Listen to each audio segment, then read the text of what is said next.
جو عام عقیدے میں ہم تقدیر کہتے ہیں، اس کے دو پہلو ہیں۔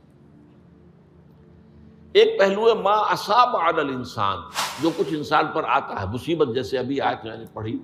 ما اصاب من مصیبت فی الارض ولا فی انفسکم۔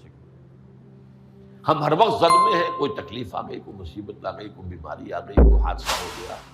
کوئی بچہ فوت ہو گیا، کوئی عزیز جو ہے وہ فوت ہو گیا، یہ ہر وقت حوادث ہے۔ تو جو بھی کچھ پیش آتا ہے وہ علم خداوندی میں ہمیشہ سے تھا۔ یہی وجہ ہے کہ ایک اور حدیث ہے ابن الدیلمی سے، لمبی حدیث ہے وہ، لیکن اس کے اندر جو آخری ٹکڑا ہے وَتَعْلَمَ، یعنی انسان کے نجات کے لیے لازم ہے کہ یہ بات بھی تم جان لو انما اصابک لم یکن لیخطئک وانما اخطأک لم یکن لیصیبک ولو مت